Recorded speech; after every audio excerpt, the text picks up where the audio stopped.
people are left wondering, like, am I not spiritual enough? Am I not connected enough? Am I not tapped in enough? Does spirit not want me? Does spirit not communicate with me? Is spirituality just not for me? I'll be damned if what happened next didn't make me look around and check for cameras, because it felt like a scene right out of a movie. It was that feeling of deep human wisdom that says, I already knew this, and I'm learning it for the first time. What is going on, everyone? Welcome back to Embody Radio. I'm your host, Emily Duncan. Welcome back to another episode. Today we are here for another solo episode. I love this new season of the podcast and focusing a little more on having more solo episodes mixed in there, because for one, I know you guys love listening to them based on the feedback that I've gotten, and two, I really love recording them.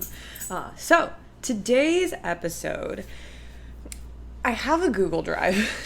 I have a folder that says, it's called Thought Dumping That May or May Not Become Something. And this is from that folder. And this was originally going to just be a written thing, but I decided to make it a spoken thing as well. A spoken thing, a video thing, if you're watching the podcast on YouTube. But I was like, this was just a really special experience that I want to share in as many ways as possible. And it's coming from a written piece, so I am going to just read it as it was written. So if it sounds more written than spoken, that is why. But I also write the way that I talk for the majority. So that's that. And we're going to get right into it. I'm really excited. This one is called How Can We Listen If We Aren't Willing to Talk? I am right there with you. 99% of the time that I'm in an Uber, I want complete silence. I'm an introvert. I typically don't want to talk at all, much less to strangers. And I also generally hate talking or answering questions about myself. If you are familiar with Robert Greene's phenomenal book, The Art of Seduction, which if you have not read it, put it in your Amazon, pause this, put that in your Amazon cart if you're not driving. If you are driving, just like mental file it away to put that in your Amazon cart. But fabulous book, The Art of Seduction, Robert Greene. If you're familiar with that at all. I am a charmer through and through, and charmers they move through life by asking other people about themselves, and they don't really love having that script flipped back on them. That is me. So I don't want you to ask about me, especially if I don't know you.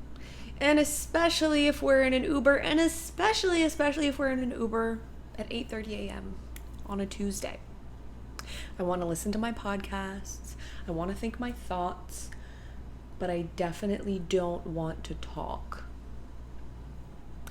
And that was definitely not what I wanted to do when I found myself in an Uber at 8:30 a.m. on a random Tuesday in Columbus, Ohio. So I moved away from the town about a year or half a year ago, and I had a doctor's appointment about 30 minutes away from where I was staying during a visit home. So here we found ourselves, and by we, I mean me, in an Uber with a random stranger, bright and early on what I consider to be the real Monday energetically, aka Tuesday. This was prime no talk time. My Uber driver was not on the same page. It happens sometimes. But he would occasionally ask me questions, and I would reply politely. I will always be polite. But I did not leave much room for additional conversational opportunity. You know? At one point he said, "You must be organized." I told him yes, and he went on to explain that he assumed that based on how I systematically opened my backpack and took something out of it, then closed it back up. He deduced that based on the sound of the zippers and the speed of the action. That's how he deduced that I'm a very organized person who knows where things are. And he's not entirely incorrect. And also from this, I also deduced that with this level of both hearing and analyzing of sound alone, this man was either a serial killer or a very observant and perceptive person who could do a lot with very little information. Or he was both. We don't know. But I'm going to assume no. He went on to ask me what I do. And just a sidebar, why do we as humans have such a preoccupation with what others do? I don't get it. I don't understand it. I will just kind of bookmark that conversation for a different day, but it fascinates me. But I tell him I'm a health and wellness coach. And this is where most people's eyes light up, which does bring me a morsel of joy knowing that more and more people are seeking and getting excited about wellness. I love that. So we briefly talked about that. And he'd mentioned that if I ever needed a yoga instructor to let him know. And it was then that I noticed the set of beaded bracelets on the wrist of the hand he was driving with that you often see donned by more spiritual leaning folks. And, you know, as a spiritual person myself, they've just never been my style, so I don't personally wear them. But a lot of people in the spiritual community wear them. And so noticing that we seemingly had some common ground in spirituality, I decided to volley back the conversational ball. I returned the "what do you do?" question, to which he responded, "I work as a sort of spiritual life coach." And he paused. "I help people figure out whether they're thinking with their head or with their heart." Now we're playing in some very mutual energy. These are my kinds of conversations, I think to myself. And I also think to myself, it's one thing to say you're a spiritual life coach, and it's another to be one. And I don't necessarily know that because I am one, because I'm not necessarily. I know it because I've met a lot of self-proclaimed spiritual people. I mean, come on, I live in Austin, Texas currently, after all.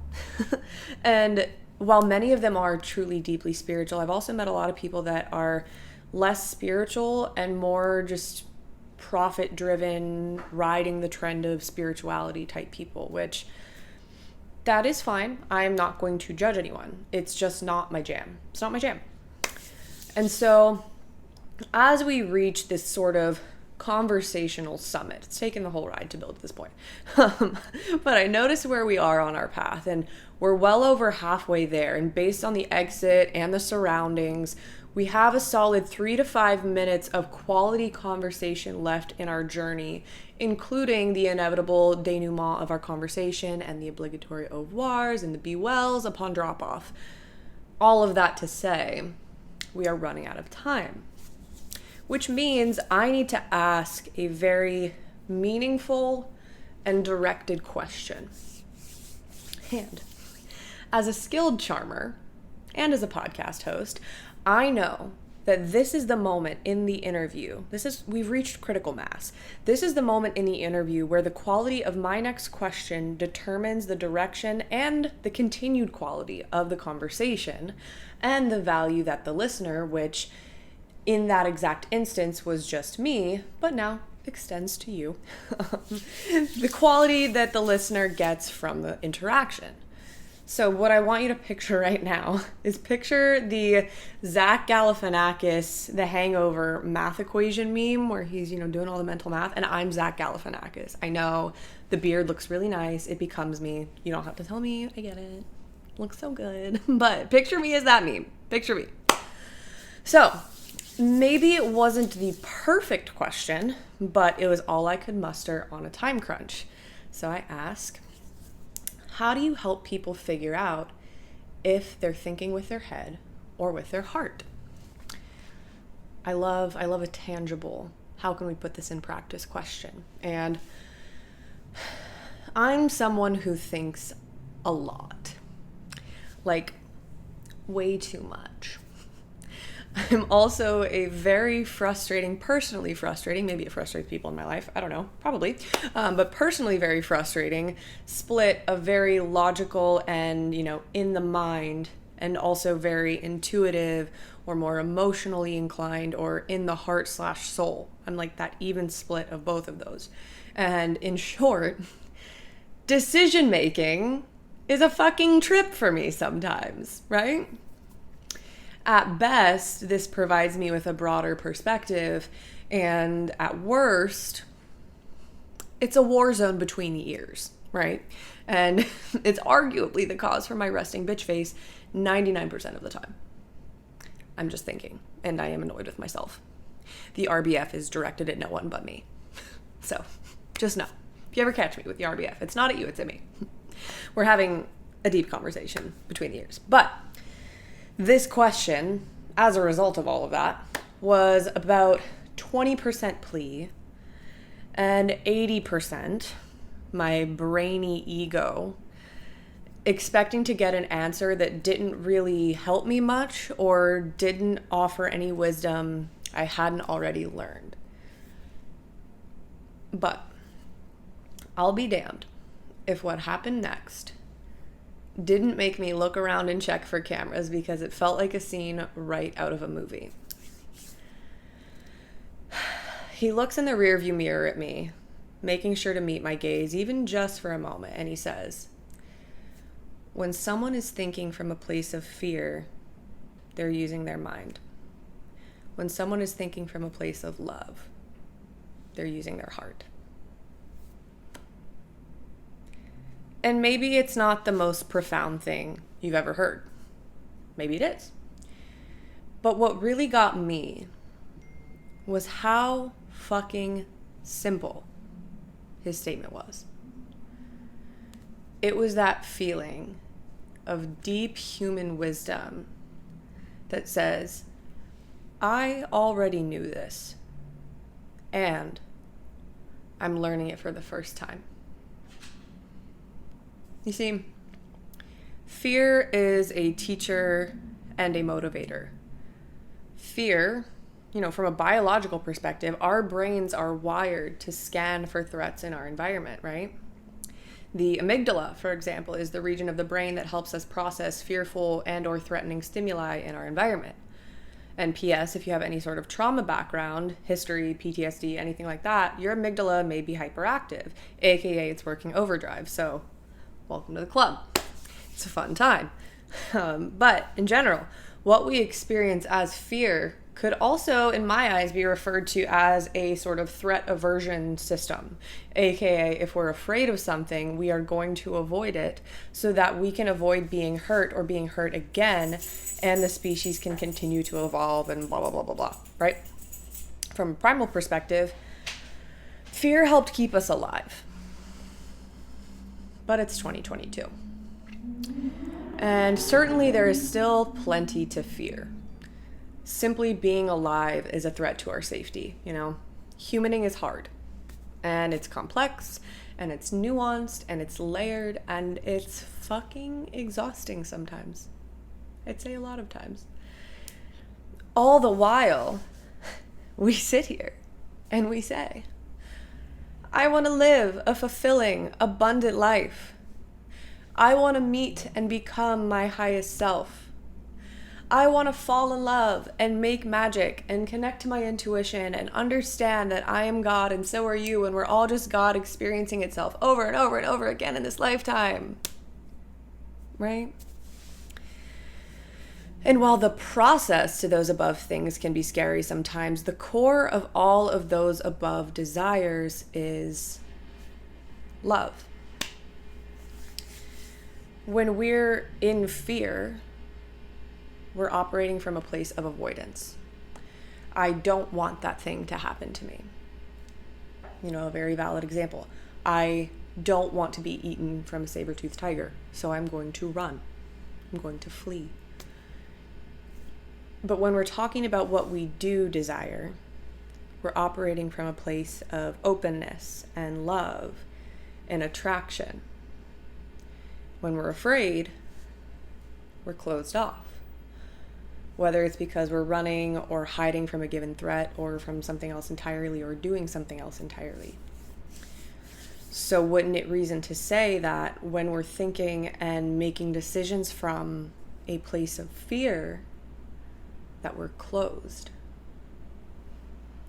And wouldn't it also reason to say that when we're thinking and making decisions from a place of love, we're more open? And I don't know about you, but I am not very open when I'm running from a saber-toothed tiger. I've only done it a few times, but I am pretty tense, pretty tight, pretty closed. But when I close my eyes and I think about getting a big hug from my parents, or seeing my 2-year-old niece walk down the stairs in the morning with messy hair and sleep in her eyes and her little gremlin-y grin, or I think about being kissed in that way where you lose track of time and space and dimension, or feeling small looking out on a mountain range, or seeing my team come together and change people's lives, or feeling the joy of accomplishing a goal that really meant a lot to me.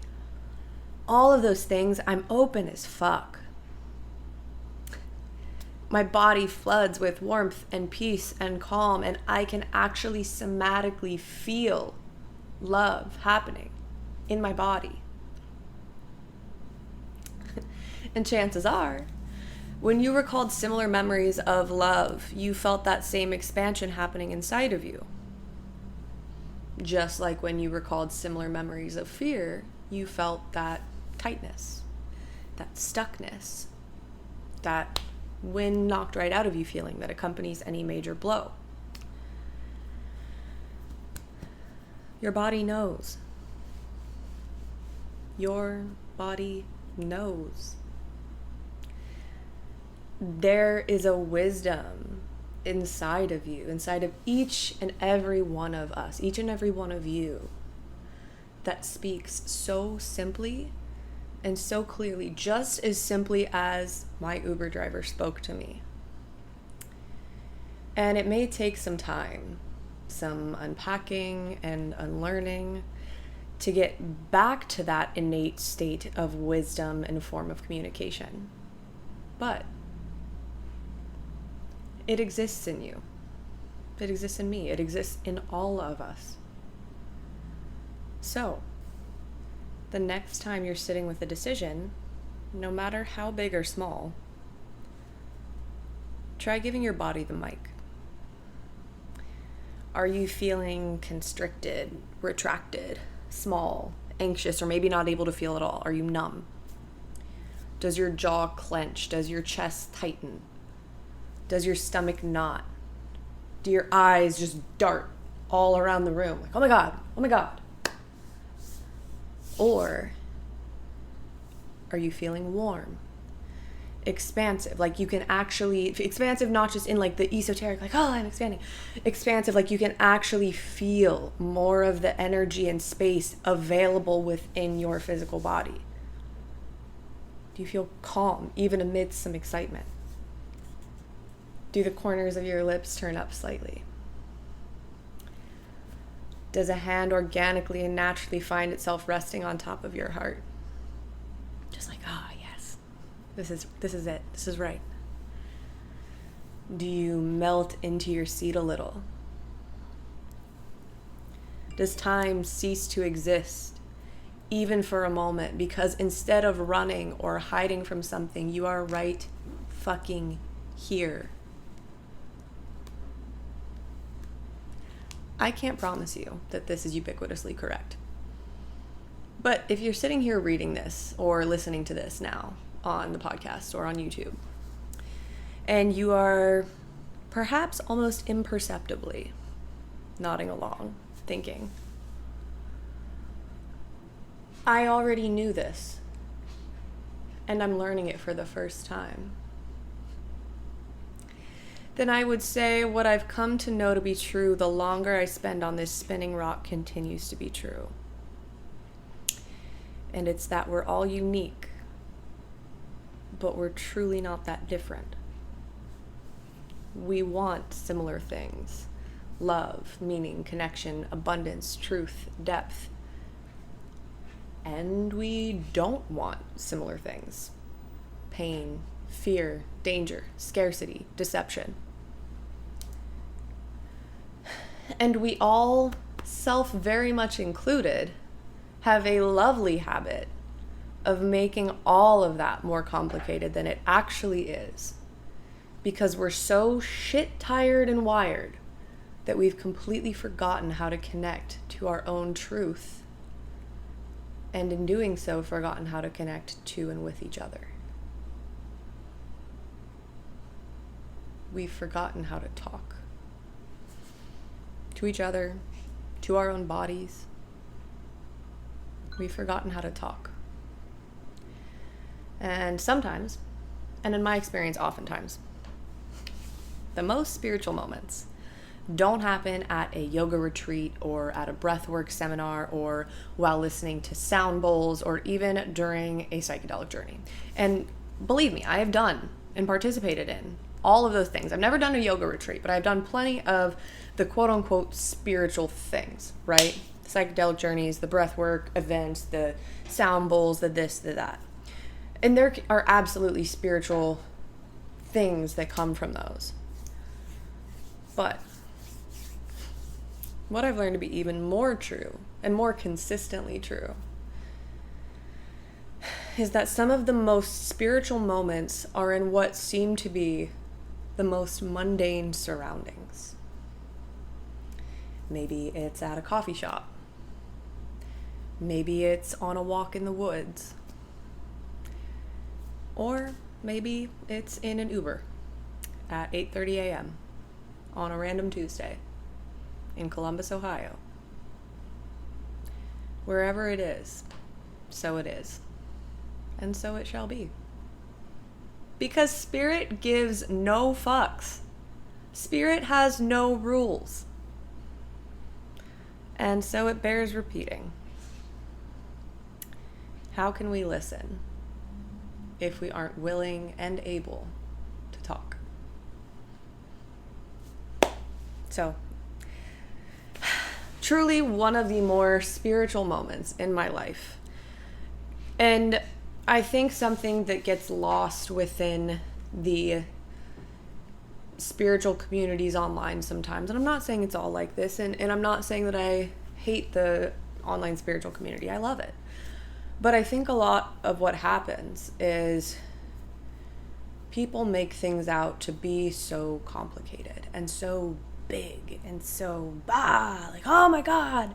Like, people think they're doing something wrong spiritually if, and I think I talked about this on the podcast with Brittany, people think they're doing something wrong spiritually if they're not getting these massive downloads while they're riding back into the third dimension from 5D on the back of a dragon. Like, people think they're doing something wrong. And people are left wondering, like, am I not spiritual enough? Am I not connected enough? Am I not tapped in enough? Does Spirit not want me? Does Spirit not communicate with me?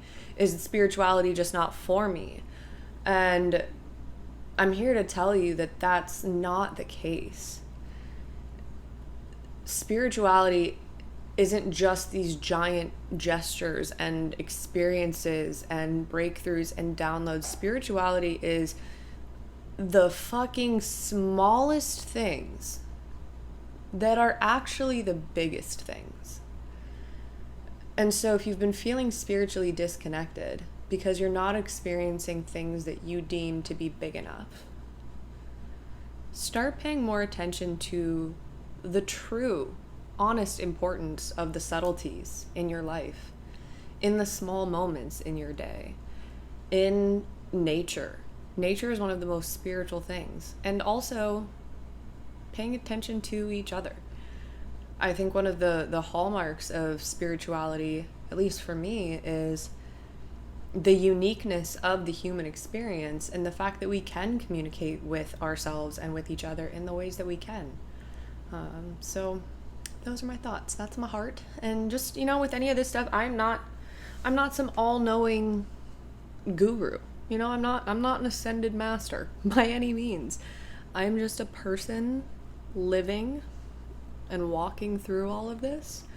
And I've been exposed to a lot of different things spiritually and consistently found that some of the most powerful things are the small ones. And again, if you take nothing else from this conversation today, let it be the heart of my Uber driver's message. And that's, when people are thinking from a place of fear, they're using their mind. And when you're thinking from a place of love, you are using your heart. So sit with that. Feel it, let it guide you. And that is it for me today. If you enjoyed this episode, please give it a thumbs up. If you're watching on YouTube, hit that like button, hit the subscribe button. If you are listening on podcasts, wherever you listen to podcasts, please give this episode a 5-star rating and review. If you're listening on iTunes, please go leave us a rating and review. Screenshot the episode, share it out on social media, tag me, tag the show. It really means a lot, and I cannot wait to see you in the next one. Love you so much. Bye.